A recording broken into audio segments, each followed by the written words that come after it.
Greetings and salutations, guys. Welcome back to my channel. So I know it's been a whole week. I was actually going to have this video uploaded about 5 days ago, and I was planning to have my Solar Punk deep dive release yesterday. Neither of those things happened. Why, I'm sure you're asking. Well, it's because of several unfortunate and completely controllable things, not the least of which were audio and video issues that continued all the way up until this morning.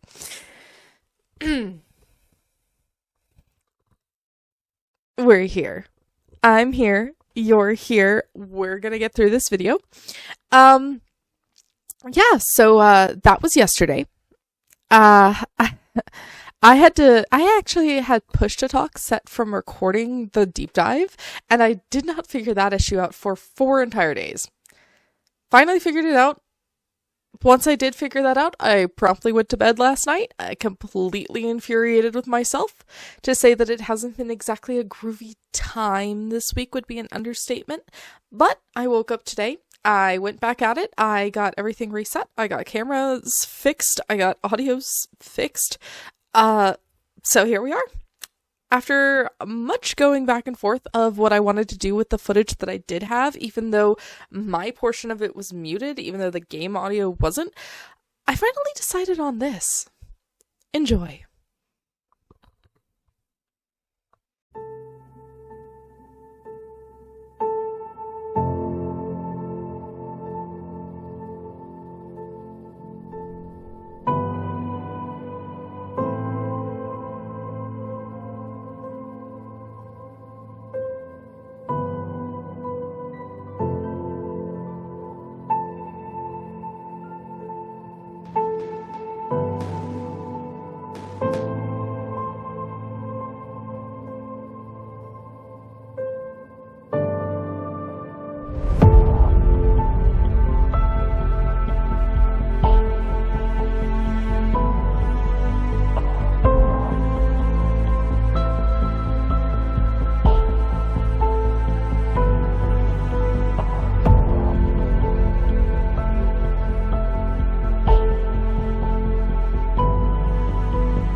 Guys, welcome back. Thank you so much for sticking around to the end of the video if you did so. I know it was a little weird with me being muted, so you didn't hear my fabulous commentary and moments of desperate confusion, but that's okay. We're gonna still get this out because I think there was some interesting footage, some very funny footage as well, and also definitely you can still see some of the struggles that I face. There is a lot of problems when it comes to visual clarity of the indicator. The red circle indicator is not great. It is still a grid tile. It's difficult to see when you are already trying to create a tile that already has a creature when they're really small, or a plant even. It would go a long way to helping players just read their planet better from a visual glance of the indicator of, where they're actually pinpoint looking, to help, to just give a few different colors. That would seriously help out a lot. There's also no real tutorial steps. I know that this normal mode that I'm in is considered to be the tutorial mode, but the very basic tutorial that you get at the beginning is just that. It is incredibly basic. There is very, very little information throughout the rest of the game. One or two sentence blurbs about any of the upgrades that you're purchasing. There's no indicator on how to get more energy, and I don't think that it's really good game design overall to have the rewards or the I understand that it's a task list. I understand that a lot of games try to have you go through step by step learning about things through a task list, but this is not a well integrated task list. This very much works like a microtransaction style reward system that's at the top of the screen, and I know it's not really microtransaction, but at the same time it almost has that same vibe. It doesn't give you any story or applicable reason for why it's there. It's just, oh yeah, if you glance at this, you can see things that you can do to earn cosmic energy, which you can then use to continue to create life. That doesn't make me feel like the Earth and the planet and the world that I'm generating has any use for that stuff. It seems like only whatever I'm deciding to do, whether it be for the benefit or frankly for the non-benefit of my planet, these things reward based on how much I achieve. So I have to go in one direction or the other to accomplish mass amount of water on the planet, or mass amount of ice on the planet, or mass amount of heat on the planet. These are all things that, when it also gives very little explanation for how to control those things like humidity, temperature, wind currents, wind patterns, all of these seem to be so heavily important with this. You don't want a tornado to spawn over creatures that you've just created, because when they're tiny, there's a really big possibility of them getting picked up and just destroyed. You don't have creatures then, and you've just wasted cosmic energy that is really difficult to get unless you're doing the tasks. And the tasks are not well integrated. You follow the problem? I hope so. I really hope that this gets fixed, because I think that this is something that Spore handled a little bit better back in the day, and it would be a great blueprint to go back to. I'm not at all saying that Spore had a, knock it out of the park tutorial or anything. It was an early prototype of a creature building system. And it is the blueprint in a lot of ways, but this game fails to meet those very basic player expectations, that the things that you're doing not only have a tangible representation within the game, but you also have an understanding of why you're doing it, how it's affecting the world, and frankly, when you're going to need it. I still have no idea how to properly heat up a planet except with more plants. I think that, obviously that is a way that works in natural elements. However, the lava doesn't really seem to do anything to battle to battle ice. Granted, there are, volcanoes buried deep under glaciers. So maybe you just have to have an astronomical level of earth science and geological sciences to fully grasp this game, because that seems to be, or ecological sciences, I suppose, that seems to be the basis of this game more so than the creature creation aspect, because there is a lot of, merging elements. I don't know. this game, the more and more I think about it, this game to me feels like it was built for mobile, not for PC, but it's either for a bigger testing basis for PC, or the eventual goal is to have it be like a true, sequel to Spore. And it's a larger development title. Maybe they plan to take this from mobile to then make a sequel of it that's bigger, better graphics. I don't know. But the foundations are there. They're just a little scattered. I think that if they were put together a little bit more, given some more structure, given some more balance between things, and a little bit better understanding for players, just even a help guide book that gives us a little peek into how you want things done in the game, for us to have some sense of control in this game about controlling, creating, environmentally shifting a planet. I think that is a bare necessity. Other than that, I don't have too many well, I say I don't have too many other nitpicks. I actually have 2 pages. My pros and cons tables for this one is 2 pages long, and the negatives table, my goodness, I can't speak today. The not pros, the cons table is 2 pages long, whereas the pro table is, I think there's like 6 points in it. It's not great. I went over most of them. I hope that you enjoyed, like I said, the video. I hope that it had some funny moments. You enjoyed my reactions. You know what?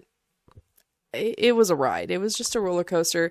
I'm pretty upset that I almost decided to toss all of this footage, because I do think it is pretty funny when I looked at it some more, and I hope it brought you some joy today. Maybe you can laugh at both my failings and my misfortunes, and either way, come back and see me in the next video, where I do believe that the audio should be working just fine. Until then, be safe, be smart, and I'll see you until then. Bye. Oh yeah, and if you've got like 2 seconds, a like and a subscribe, and maybe even a comment about if you found any of this funny, enjoyable, or hated all of it. Any of that would be okay. Thanks so much. See you later. Bye-bye.